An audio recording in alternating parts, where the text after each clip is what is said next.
Thank you for tuning in. Today I am joined by Marcia V who was actually one of my former students a while ago. She is a veteran and a social media consultant for small businesses. So today she's going to be talking a little bit about social media.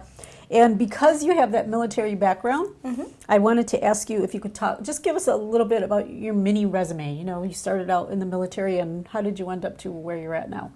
So I started out in the military when I was 19 years old. And I knew that I was only going to be there for 4 years as an active duty member because I wanted to go to college. And I had always loved the camera and being in front of people. So I was like, well, I want to be a journalist. So then I went to City College for 2 years, finished that, and went into SDSU, 2 more years. I was done, but I did not have the skills to be a reporter or to be on camera. So then I went back to City College, and that's when I met you, and I was in news scene, and I reported on so many different things, and it was awesome. Right after that, I decided to get some internships, and I did, and I decided that I did not want to be a reporter because I did not like the hard news aspect of journalism. So I got involved into social media, which is everything now. Yeah, it sure is. I just fell in love with it, and I started learning marketing and social media for small businesses, and I hired coaches, and here I am today. Now I'm teaching small businesses how to use social media and how powerful it is. And you're also focusing on women entrepreneurs, right? For the most part, yes. I'm focusing on women entrepreneurs. I think we need a little bit of push to be able to excel in our businesses. I believe a lot of women are very shy and are constantly saying, I'm sorry for this, I'm sorry for that. And instead of apologizing, they should just show their faces and be like, no, this is who I am and this is what I can provide for you. And it seems like social media, although everybody's saturated with it, it is the world today. So if you don't get yourself out there, you're kind of invisible. All right? Very true. You have to be on social media for people to get to know you, and it's worldwide. So the more people that see you, the more successful you can be if you know how to do it. And I just know, because I know you, that you're also bilingual. Yes. Right? So how does that play into it? Is it? At the beginning, I was actually very shy because of my accent and because of being bilingual, especially when I went from Peru to Miami. It was really hard having this accent and people just look at you weird. And I did not like it. But then I came to San Diego and I started taking journalism classes and I started just being who I am. And I decided, hey, this is A plus, not A minus, because I am bilingual. That means that I can understand and speak and write Spanish the same with English. And you've used it for your business as well. Yes. Do you do your websites when you do training and all that in Spanish as well? Yes. You have done it? That's great. That's really, really, really great. So what are some of the biggest advantages? Let's talk about the advantages of social media first for small business. Yes. Or for an individual, really. Yeah. Right? So if you are a brand, you want to stand out. So you want to let people know who you are and what you do. And not just that on social media, you can also show the behind the scenes of like today, like what we're doing. We can have someone over there on a live feed showing like this is what they actually do. This is what happens behind the scenes. And that's what people want to know more, like who you are and what you do and why you do it. So it becomes like a personal connection with your audience. You're not just this fancy person in front of the camera or in front of, behind the screen. You're a real person with real emotions. You're an individual. You're just like them. So it's not just for the celebrities to do that. You're saying it can be anybody who has a business to show what happens on the other side. Yes. They should want to show it because people want to know who you are for real. They don't only want to know who's behind the screen or who's pretty out there. No, they want to know who you are, what you do, and if you have kids, and what you did in the morning, and if you went hiking somewhere. That's amazing that people are actually interested in all that. I They find it funny. And so there also must be some disadvantages to putting all of that out there. Have you seen that? Yes. So you have to, not a little bit of like filtering yourself, because you are your own reputation. So if you put things out there that you don't want people to see, then you shouldn't put it out there. So, for instance, this morning I was watching the Today Show and I saw a clip that a congresswoman, a new congresswoman that just went to Congress, made a remark, and somebody was shooting with their cell phone a video, and they posted it. Now, Of she course. probably didn't know they posted it, right? But should everybody expect that when you're in a room and you see someone take out their phone, that it's going to be posted?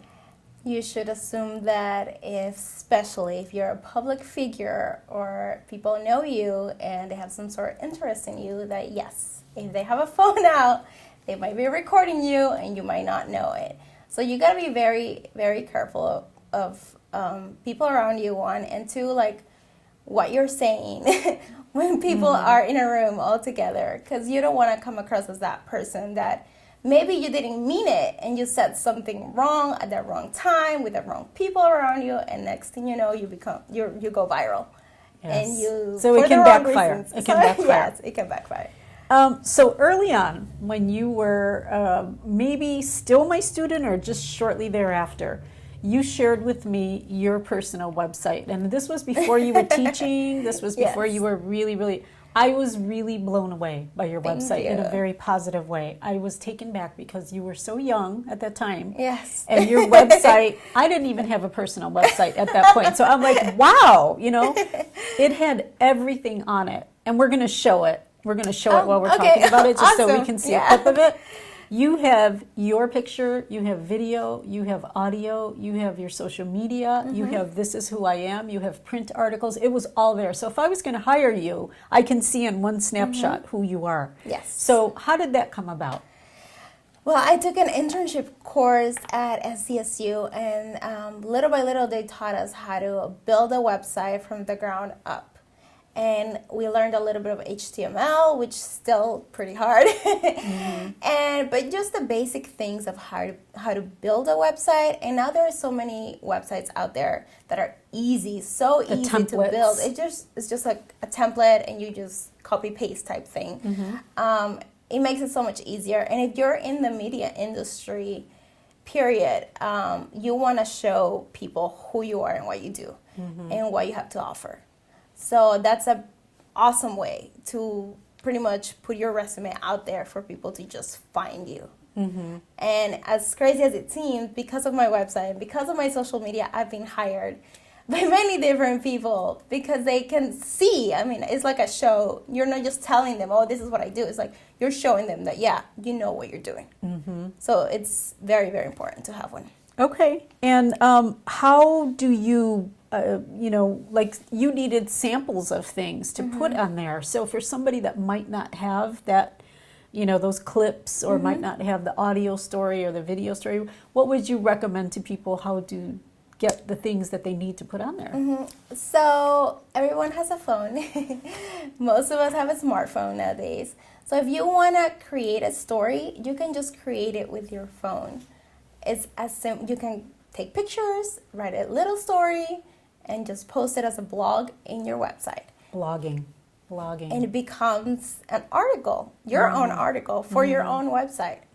If you want a video, you can take many clips, put them together real quick, edit them. There's so many editing apps out there, and it makes it so easy.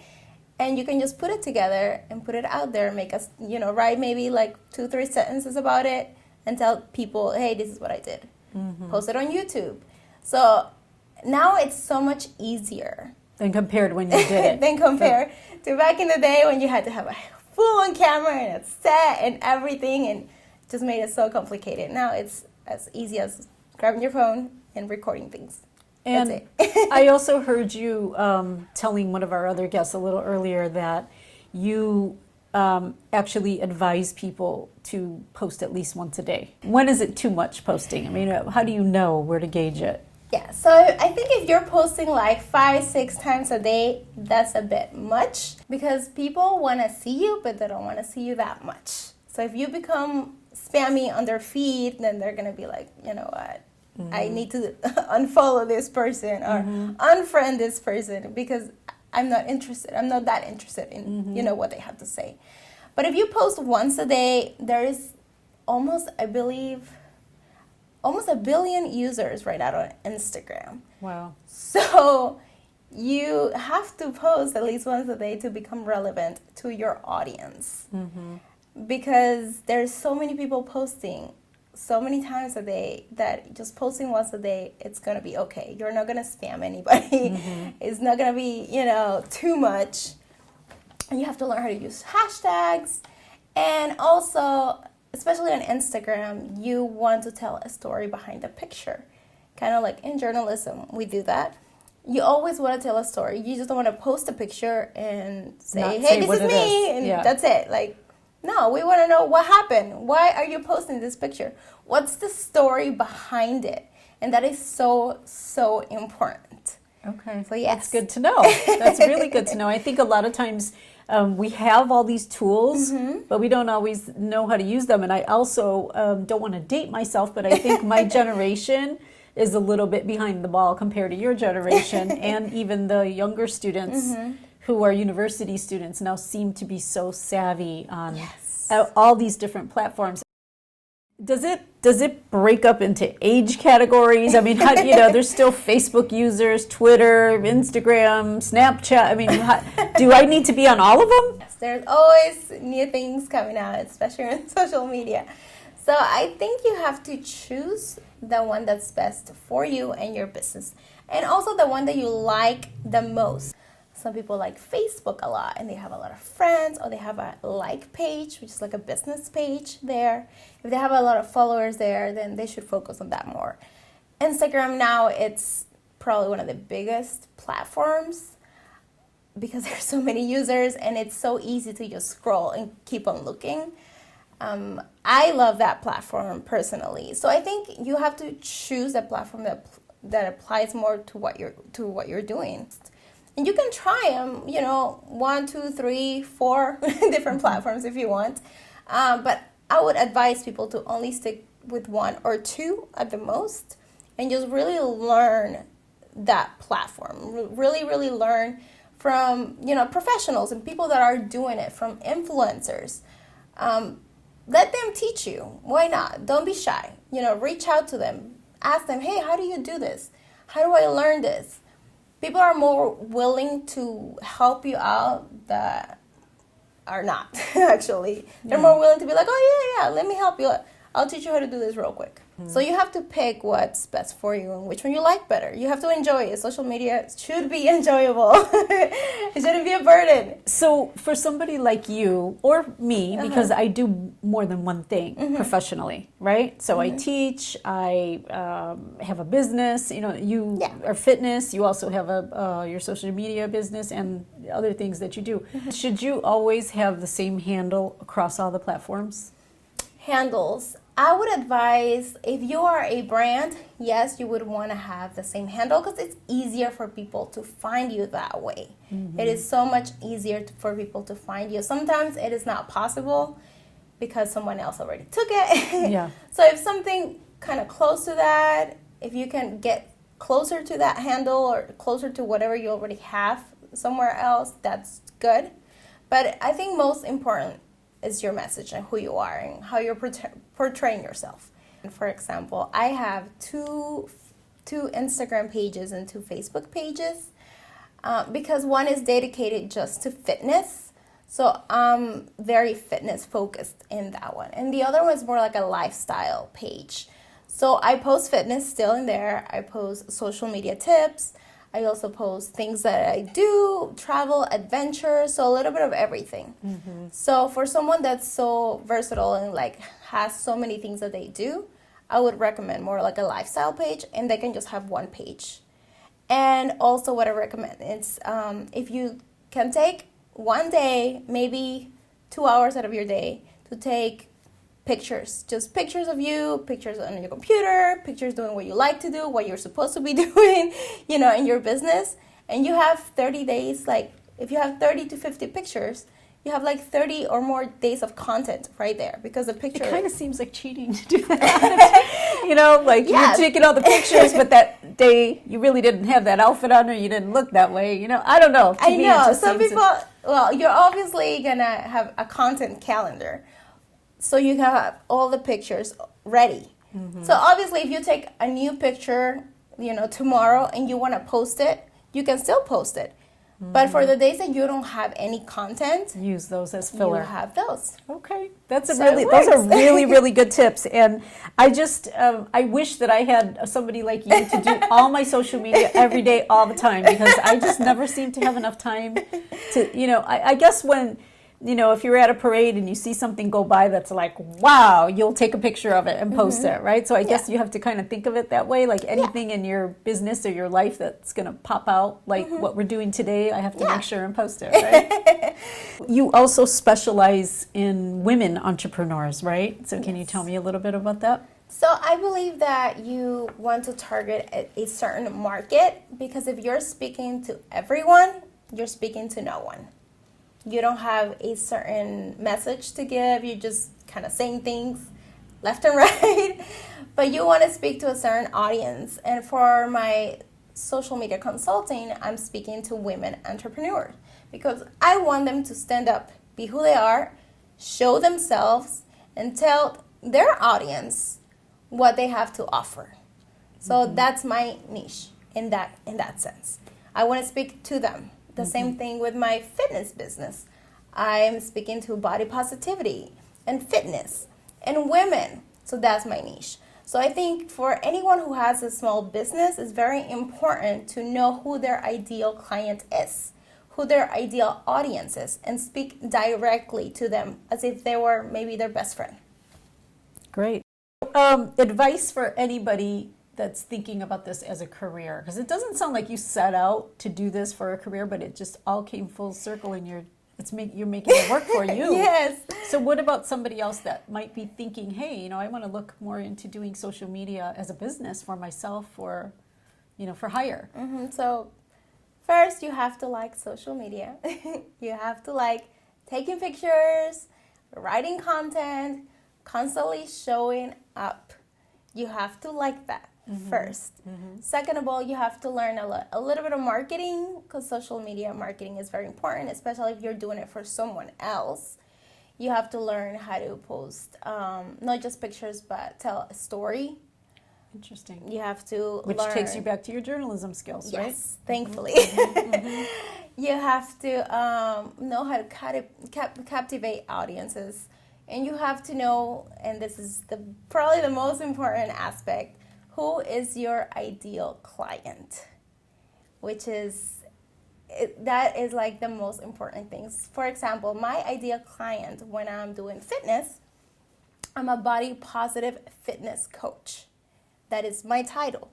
And I specialize working with women so they can feel confident in their own body. So that right there is like a 30-second pitch. Sure. But that is what my social media should look like. So it should be body positive, should have a lot of mindset work, should show you how to eat properly, should show you that you don't have to have a perfect body to be fit. So that's who I'm speaking to. So that's my ideal client. So all of my posts should have a little bit of that message in there. I don't want to be random and next thing I know, I'm posting a picture of, I don't know, my cat doing flips. It has nothing to do with my brand at all. So just kind of keep that in mind all the time. What is your brand? What is your brand? What is your brand? Who are you marketing to? Who are you speaking to? That is so important. Because if you're speaking to everyone, you're speaking to no one. Oh, that's a great slogan. I Yes. like that. So anything else that I didn't ask you about that you think that we're missing here that we should be talking about to give advice again, or just something that about social media that I maybe didn't know and I didn't bring up? So for everyone out there watching, make sure to follow me on Instagram at Marcia or Marcia_Peru. That is my handle. You can find me there, and I'm pretty much everywhere in there. You can message me, you can DM me. We can talk about social media, we can talk about fitness, we can talk about lifestyle, whatever you want. And if you have any questions, please let Laura know, and then she'll let me know. Find her handle. That's very clever. I mean, when you ask somebody, is there anything else you want to talk about, and you pitch your brand. That's what we all should be doing, right? So thank you for your time today. I'm so proud of you. I'm so proud of you. It's been a long time since we've seen each other. It's been so long. I'm so excited to be here. Thank you so much for having me. Thank you. Thank you for tuning in.